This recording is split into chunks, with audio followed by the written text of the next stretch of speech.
Magandang araw po. Ang bubuksan natin ngayon yung aking natanggap na package from LBC na galing kay from Taguig. Okay, from Taguig. So, kay Ate Mary Grace, pero pagkakaalam ko galing ito siya kay Sir Nexon Milano. Isang napaka-legit na kabarya po natin from Facebook, si Sir Nexon. Okay, so bubuksan po natin. Excited ako dito. Here we go. Wow.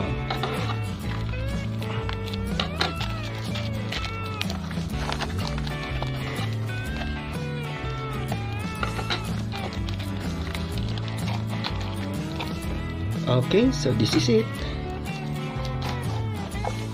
Wow.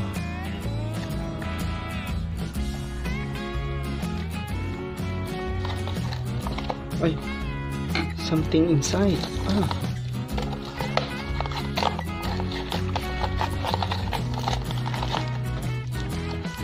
Wow, may freebie from Sir Nexon Milano. Mayroon akong natanggap na freebie for the first time. Ngayon ako nakatanggap kay Sir ng freebie. Hindi ko expected to na magbibigay siya this time. Kasi sa tagal-tagal na before, di pa ako nagmagawa ng video vlog, di talaga ako nakakatanggap ng freebie from kay Sir Nexon. So wow, thank you Sir Nex. Ano ba itong mga coins na to? Medyo kakaiba. We'll see it closely. Oh, amusement pa. So parang token siya. Okay, so ginagamit na to sa amusement park. So parang token siya sa mga palaruan o kaya yung mga fun house. And also bus fare. Meron din palang ganun. Florida. Ayan, company, bus company, Florida. Wow. Meron ako nakakita ng ganun. At sa likod, property of vendor. And then the other one, Vince coupon. Wow.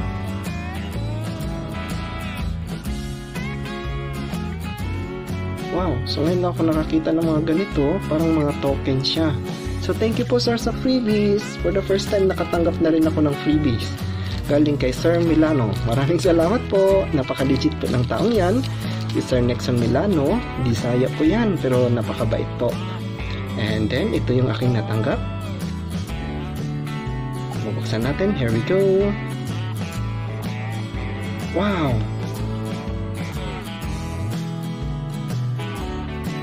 Wow, year 2000 American Eagle, full colored.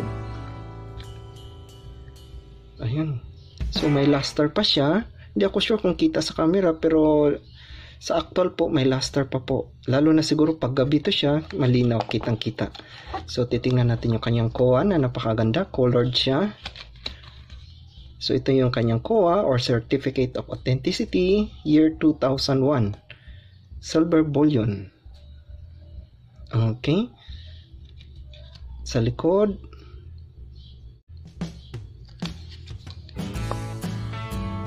okay, wow, napakaganda. Pero parang yung box niya, parang hindi siya ganun ka-impressive. Kasi parang yung box niya na nabibili lang sa online o kaya sa market. So hindi gaya yung sa BSP na talagang wala kang nabibili sa labas or sobrang bihira lang, papagawa mo talaga siya. Pero ito siya parang common lang yung box niya. Okay, and then titingnan natin yung coin. Wow, may luster pa siya, o yung mint luster, yung umiikot na kinang. At itong kanyang harapan, yung Walking Liberty, colored din po. Wow, ang ganda. Tapos yung sa likod, yung eagle na colored. Pero kung mapapansin nyo, meron siyang mga puti-puti. Milk spot ata yung tawag dyan. Normal yan siya sa mga silver coin, lalo na pag nakaganito lang, nakakapsul. Hindi siya nahahanginan, kaya nagkakaroon sila ng milk spot. Sige, dito na part meron. So mayroon siyang mga milk spot. So So normal na tarnish po yan siya sa mga silver. And then try natin i-open.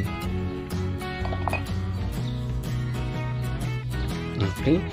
So yung mga ganitong barya ay napaka-sensitive dahil madali to siyang matuklap yung mga painted niya, yung colored niya. Ayan, napakaganda po. So pag ini-scrub kasi natin to na nagpi-fade yung kulay, minsan natatanggal, parang chips na re-remove. So as much possible wag po natin siyang i-touch talaga. Di bali na lang na meron siyang mga white spot, sarap linisin pero wag po. Wag natin siyang linisin dahil pag ano natin yung colored niya, marami akong nakitang ganito, medyo pangit na rin yung appearance niya dahil nga natutuklap yung kulay. Parang sa isang painting na canvas, pag nagtuklap-tuklap yung kulay, hindi na rin po talaga siya ganun kaganda. But this one, buo pa yung color niya. Yun nga lang, mayroon siyang background na mark spot, which is in terms of value, wala po yan siyang effect kasi nandun pa rin yung silver nito content na 90% and 1 ounce, okay, equivalent ng 31.1 grams. So pag sa gabi, for sure kitang-kita yung luster nito or yung mint luster, yung umiikot na kinang. Isa yan siya sa mga tinitingnan ng mga collector bilang patunay na hindi pa talaga siya o hindi siya nahahawakan, kasi pag ini-scrub natin to ng ini-scrub, nawawala din yung mint luster, yung umiikot. Sa gabi, maganda to siya sa gabi, makikita talaga natin. Pero pag maliwanag, ayan po, try ko siyang i-focus sa video para dumilong konti. Ayan, meron siyang umiikot na guhit. Yan po yung mint luster niya. Kaso lang maliwanag masyado, hindi siya kita. And then, i-compare natin siya sa aking mga American Silver Eagle. Commonly tawag dito ay American Silver Eagle kasi nga dyan sa naka-ano na eagle. Pero yung right term talaga nito is Walking Liberty. Ito siya, yung Liberty na lumalakad. Pero dahil may eagle, kaya tinatawag din siyang American Silver Eagle. Sa akin, mas gusto ko yung tawag na ganun, or ASI, American Silver Eagle. Wow, napakagandang parya.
Okay, so ito po yung aking ibang mga American Silver Eagle na collection. 3 na lang yung natira dahil yung iba nito ay naparapol ko na, okay, napa-auction.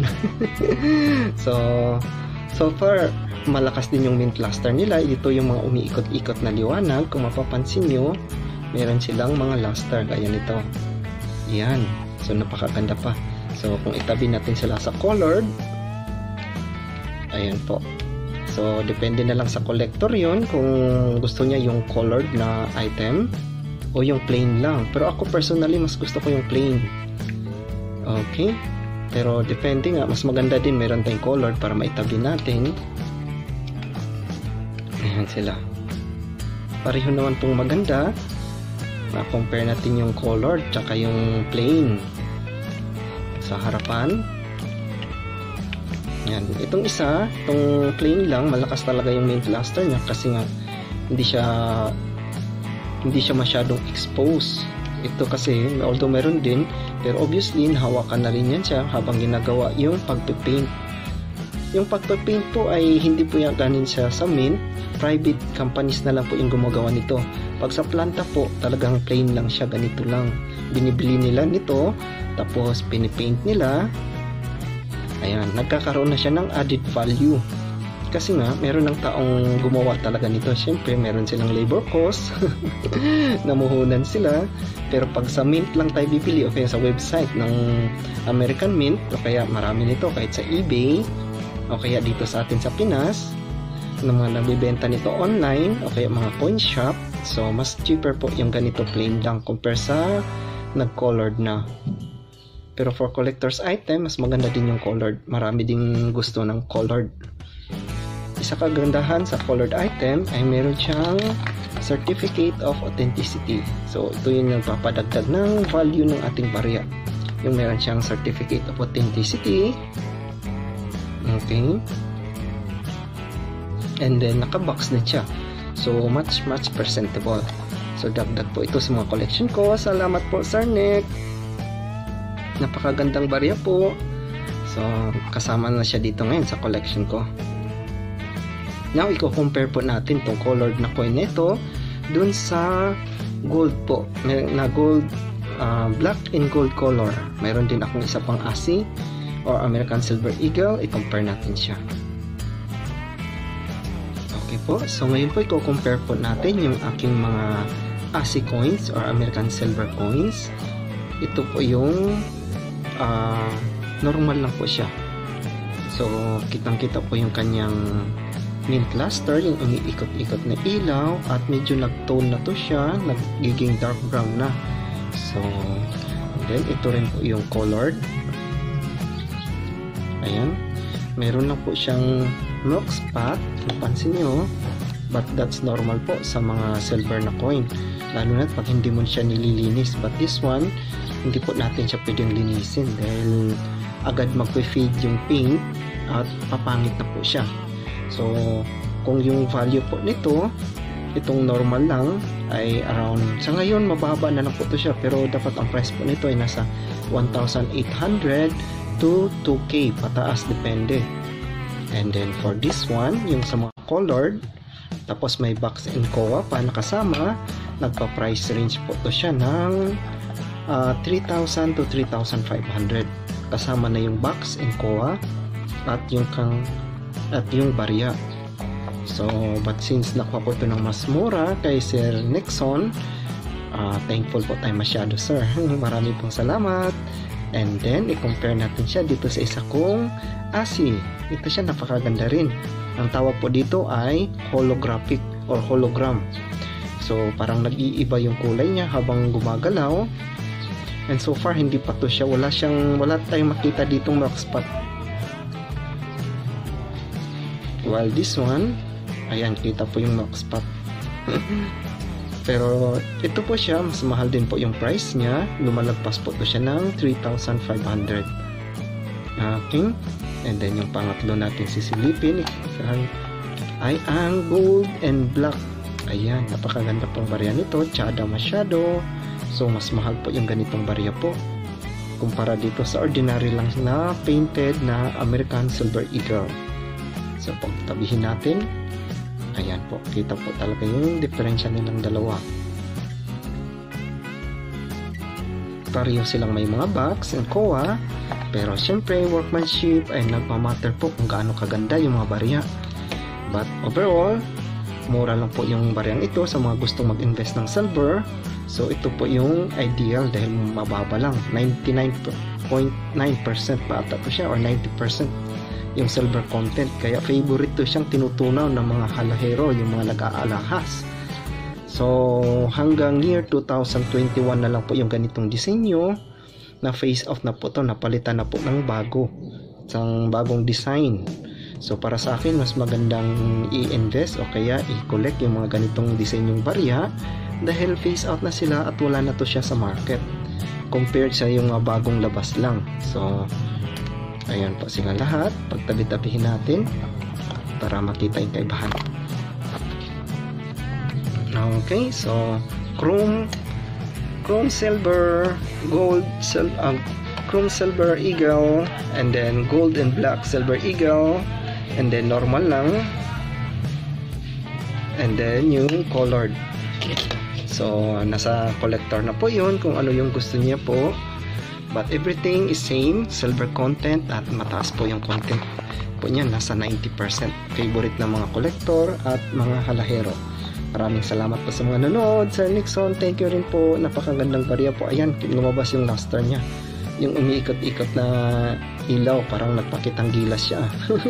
Tinabi kasi siya sa mga magagandang barya. Ayan, meron siyang mint luster. Ayan, umiikot-ikot na liwanag. So, yun lang po yung disadvantage sa kanya. Meron siyang knock spot. So, hindi lang po natin siyang i-clean. Hayaan lang po natin. Part lang po yan siya sa silver na nagtutone. So, sa mga maselan na collector, mas gusto nila yan kasi isa yan sa mga proof na hindi talaga siya hinawakan. Kusa talaga silang nagtutone yung mga silver. Part yan siya ng kanilang buhay.